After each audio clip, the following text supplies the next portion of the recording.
My name is Rebecca, and it all began when I was just 7 years old, the year my parents decided to divorce.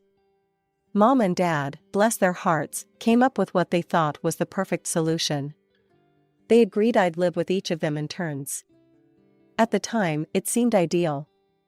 I'd get to spend time with both parents, and neither would feel left out. My dad, always the entrepreneur, had his own successful business.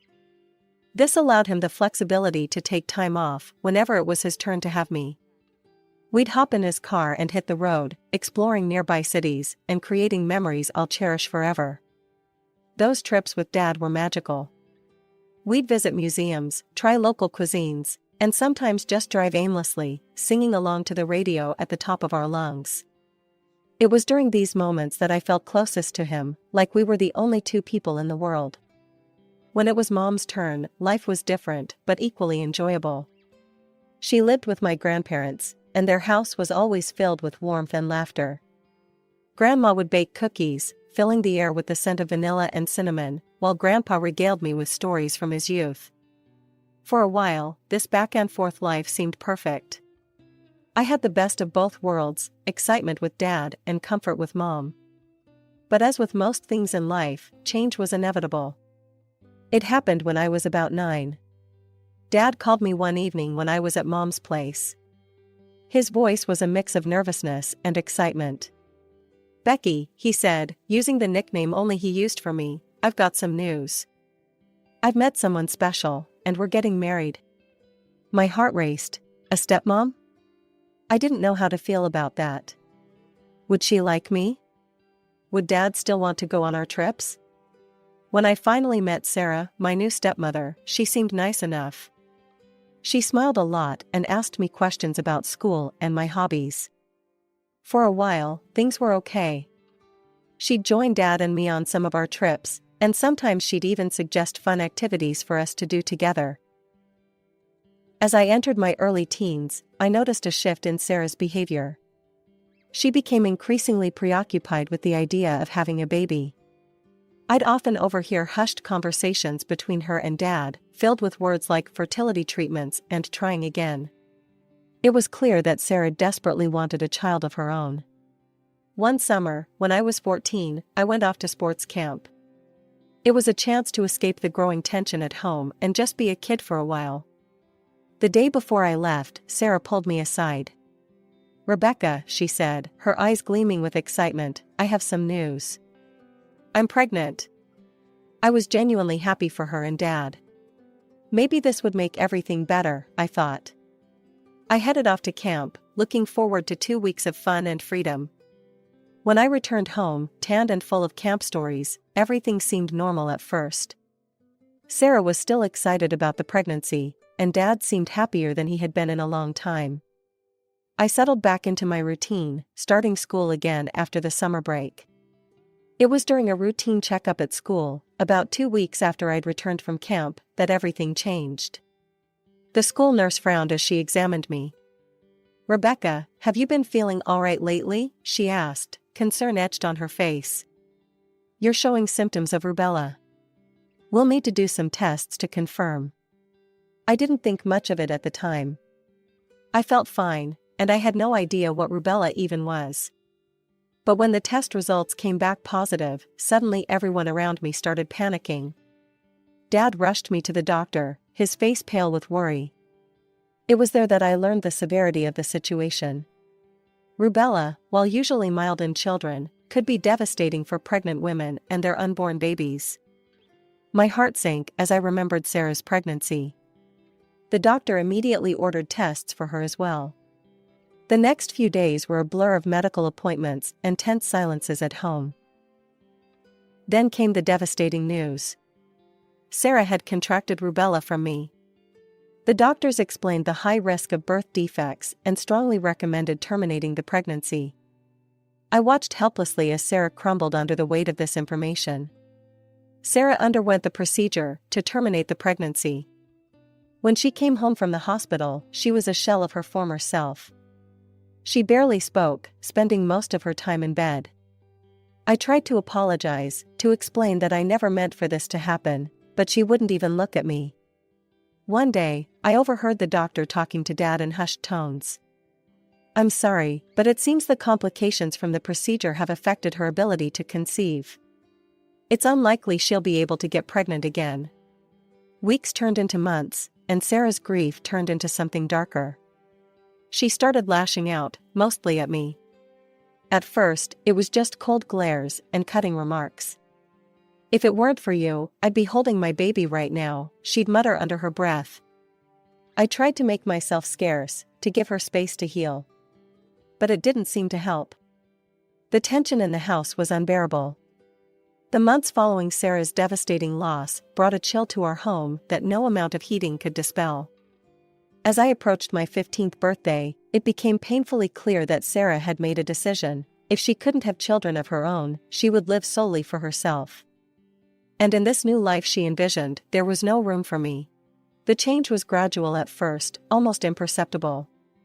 But soon, it became impossible to ignore. Whenever it was time for me to stay with Mom, Dad, and Sarah would suddenly announce grand travel plans. They'd jet off to exotic locations, filling their social media with pictures of beaches, museums, and fancy restaurants. These were the very same trips Dad used to take with me. Now, I was left behind, scrolling through their photos with a mixture of envy and hurt. When it was Dad's turn to have me, life became a twisted game of don't be seen, don't be heard. Sarah insisted that I spend most of my time in my room, taking care of myself. The house rules might as well have been carved in stone. No noise. No loud talking. No active games. No loud laughter. It was as if Sarah was allergic to joy, at least any joy that came from me. Every movement I made seemed to grate on her nerves. She demanded absolute obedience, treating me more like an unwelcome houseguest than family. Unable to bear it any longer, I finally broke down and told Mom everything during my next stay with her. I spilled out all the pain, the isolation, the constant walking on eggshells. Mom's reaction was explosive. She stormed over to Dad's house, her face flushed with anger. "How dare you let that woman treat our daughter this way?" she shouted at Dad. "If this doesn't stop, I'll take you to court. You'll lose all custody rights." The next day, Dad sat me down for a serious talk. My heart leapt. Finally, he was going to stand up for me, to set things right. But as he spoke, my hope turned to ash. "Becky," he began, his voice stern, "Sarah is trying her best. She only wants what's good for you. If you keep complaining like this, making up stories, it might reach a point where I won't be able to see you anymore. Is that what you want?" I felt like I'd been slapped. Not only was Dad not defending me, he was somehow twisting this to make it my fault. Tears stung my eyes as I shook my head. "No, Dad. I don't want that." "Good," he nodded, seemingly satisfied. "Then let's not have any more of these complaints, okay?" From that day forward, I stopped voicing my grievances. I decided to become the perfect, quiet, obedient stepdaughter Sarah wanted, anything to keep my relationship with Dad. But even my best efforts weren't enough. Sarah never missed an opportunity to remind me of the crime I had committed. "If it weren't for you," she'd mutter, eyeing me with disdain, "I'd have a child of my own now." Each accusation was a dagger to my heart. I wanted to scream, to defend myself, to remind them that I was just a kid who didn't even know she was sick. But I swallowed my words, buried my pain deep inside. As I entered my late teens, my needs naturally grew. I needed a new smartphone to keep up with schoolwork and friends, and a laptop for my increasingly demanding assignments. Dad, to his credit, recognized these needs and bought them for me without hesitation. But Sarah, predictably, wasn't pleased. "John, you're spoiling her," I overheard her saying one day. "All this money you're wasting on her, it's ridiculous." "They're not luxuries, Sarah," Dad argued weakly. "She needs these things for school." But Sarah wasn't having it. "Well, if she needs so many expensive things, maybe I should take over managing her expenses. I'll show you how to save money." And just like that, my wardrobe became Sarah's new project. Gone were the days of picking out my own clothes or getting anything new. Sarah scoured second-hand websites and sales, bringing home used clothes and shoes that often didn't fit right or match my style. "Children grow so fast," she'd say with a saccharine smile. "It's not worth spending much on things you'll outgrow in no time." The irony wasn't lost on me. While I wore hand-me-downs and clearance items, Sarah's closet was a parade of designer labels. She'd spend hours carefully curating her outfits, always dressed in the latest fashions, her arms laden with branded bags. As high school graduation approached, a glimmer of hope appeared. Dad promised to buy me a car, a symbol of freedom and independence that I desperately craved. For weeks, I daydreamed about the possibilities, researching models and imagining myself driving off to college. But, as with everything in Dad's house, Sarah had other plans. "A car," she screeched when Dad mentioned it. "John, that's absurd. Do you know how expensive cars are to maintain? Besides, I need a new car. Mine is almost 3 years old." I listened from the top of the stairs, my heart sinking with each word. I knew what was coming next. "And don't forget," Sarah continued, her voice sickly sweet, "Rebecca will be off to college soon. That's going to be a huge expense. We can't afford to buy her a car too." The next day, Dad sat me down, his expression a mix of guilt and resignation. "Becky, about the car," he began. I cut him off, forcing a smile. "It's okay, Dad. I understand. College is expensive, and I appreciate that you're willing to pay for it." Relief washed over his face. "That's right. Any college you want, and we'll cover accommodation too." "That's better than a car, right?" I nodded, not trusting myself to speak. Once again, Sarah had won, and once again, I was left to swallow my disappointment. As my high school graduation approached, I threw myself into researching colleges. I wanted to find the perfect balance, a school with a strong program in my field of interest, not too far from home, but far enough to give me some independence. After weeks of careful consideration, I finally found it, a well-respected university about 2 hours away. Excited, I showed Dad the brochure, pointing out the excellent facilities and curriculum. "What do you think, Dad? It seems perfect." Before Dad could respond, Sarah snatched the brochure from my hands, her eyes widening as she saw the tuition fees. "Are you out of your mind?" she shrieked, waving the brochure in Dad's face. "This is highway robbery. We can't afford this." "But Sarah," Dad started, "we promised Becky we'd pay for her college." Sarah wasn't listening. She stormed off, returning moments later with her laptop. "Look," she said, shoving the screen at Dad. "This college is much more reasonable. And it's further away, it'll teach her some real independence." I felt my dreams crumbling as I watched Dad's resolve weaken. "Maybe Sarah has a point, Becky," he said, not meeting my eyes. "This other school looks good too, and it would be easier on our finances." Once again, I swallowed my disappointment and nodded, knowing that arguing would be futile. In the end, I enrolled in Sarah's chosen college, miles away from everything and everyone I knew.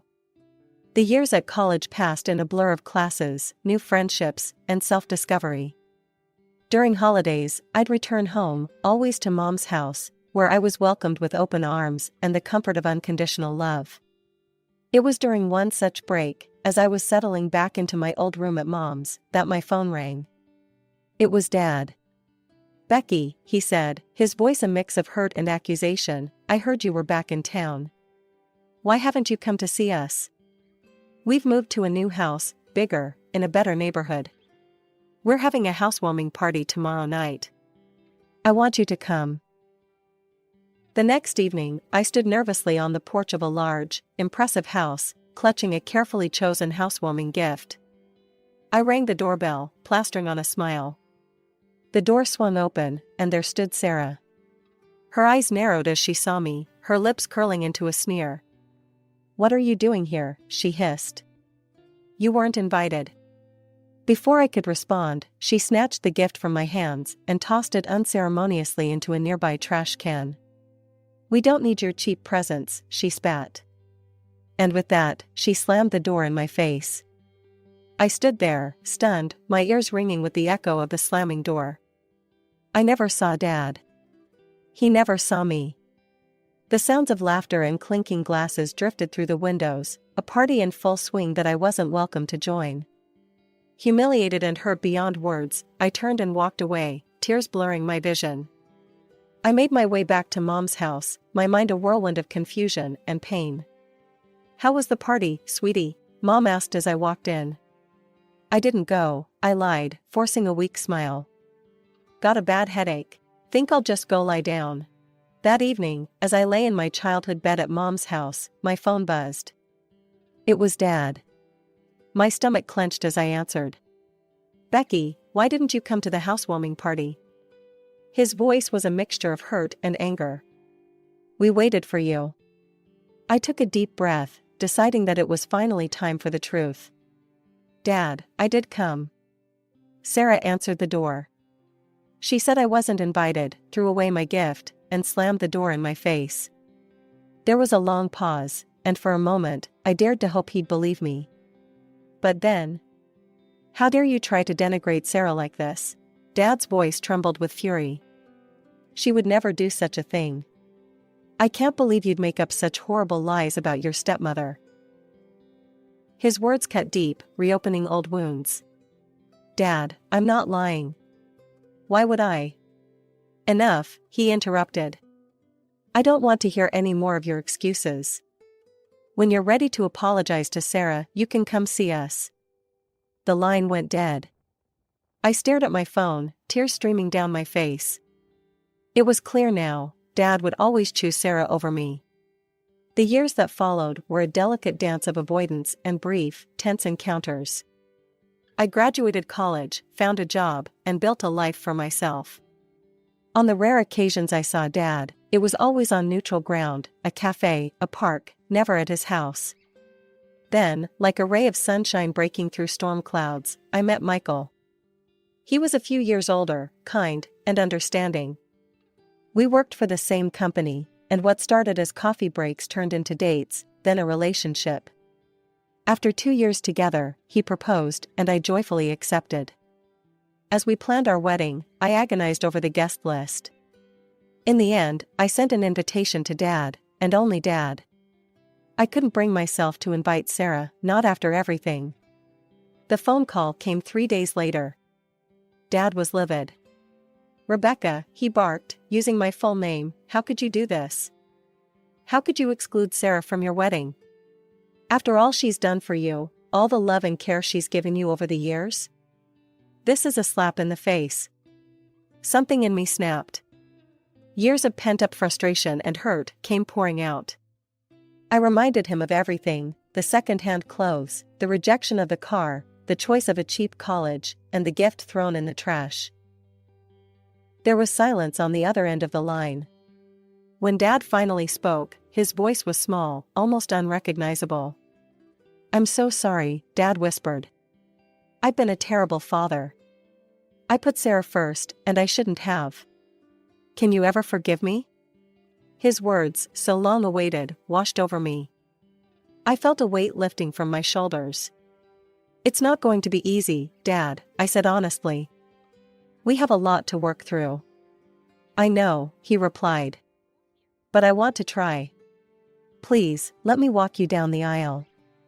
I'll come alone, I promise. Just give me a chance to make things right." As I ended the call, I felt a mix of emotions, hope, trepidation, a cautious optimism. Could this be the turning point I'd longed for? Could Dad and I rebuild our relationship? The day before my wedding dawned bright and clear. As I busied myself with last-minute preparations, my phone rang. It was Dad. My heart lifted for a moment, thinking he was calling with well wishes. How wrong I was. "Becky," his voice was strained, "I won't be able to come to the wedding tomorrow. It's Sarah, she's in the hospital." Her blood pressure skyrocketed. She's been so stressed about this wedding situation. I couldn't believe what I was hearing. "Dad, This is your fault, you know," he cut me off. "If you had just invited her, if you hadn't been so selfish." "Selfish?" I interrupted, my voice rising. Are you kidding me? I can't leave her alone in the hospital, Dad continued as if I hadn't spoken. I won't be at your celebration. I hope you're happy now. The line went dead before I could respond. I stood there, phone in hand, a mixture of anger and disbelief washing over me. After everything, the apology, the promises to do better, here we were again. Sarah first, always Sarah. Deep down, I knew what this was. Sarah had most likely faked or exaggerated her condition to keep Dad from attending my wedding. It was her final power play, her way of ensuring she remained the center of Dad's world. But I couldn't prove it. More importantly, I didn't want to. I was done playing her games, done trying to win Dad's approval. This was my wedding day, and I refused to let them ruin it. Still, as the initial anger faded, a wave of sadness washed over me. Who would walk me down the aisle now? As if sensing my distress, Mom appeared at my door. Honey, what's wrong? Through tears, I explained the situation. Mom listened, her face a mix of sympathy and barely contained fury. Oh, sweetie, she said, pulling me into a hug. I'm so sorry, but you know what? What about your grandfather? He loves you so much, and I know he'd be honored to walk you down the aisle. The next day, as the wedding march began to play, I stood arm in arm with my grandfather. He beamed with pride, his eyes misty. As we walked down the aisle, I saw Michael waiting for me, his face radiant with love. I saw Mom, dabbing at her eyes with a tissue. I saw friends and family, all there to celebrate with us.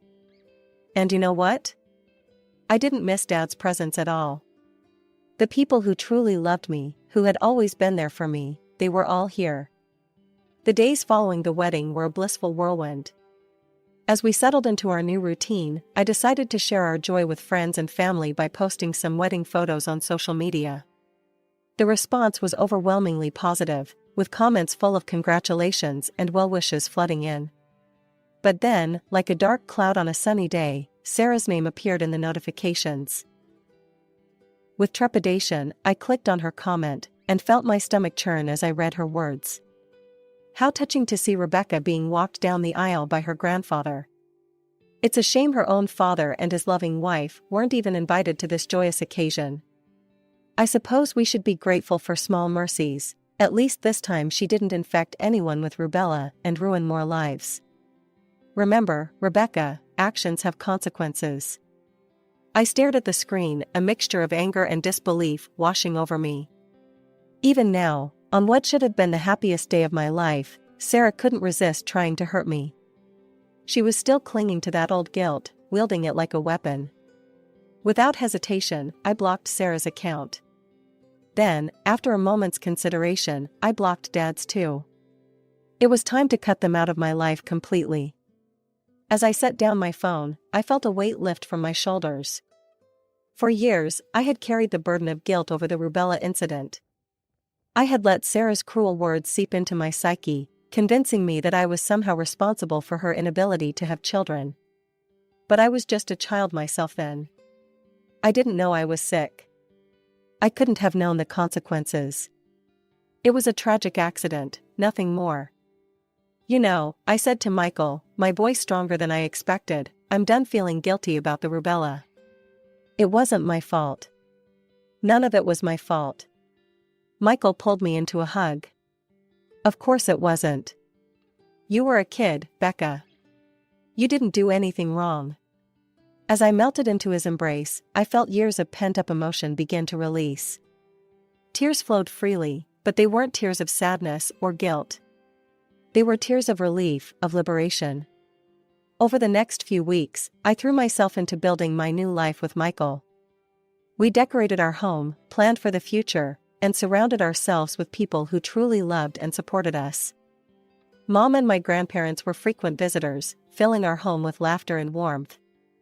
My friends, who had stood by me through all the ups and downs, became an even more integral part of our lives. The road that led me here hadn't been easy. There had been pain, betrayal, and heartache along the way. But it had also led me to this moment, to this life filled with love and genuine happiness. I thought about the little girl I once was, constantly seeking approval and love from those who couldn't or wouldn't give it. I wished I could go back and tell her that it would all be okay, that she would find her way to happiness. But then I realized that little girl was still a part of me. And by choosing happiness now, by surrounding myself with love and cutting out toxicity, I was healing her too.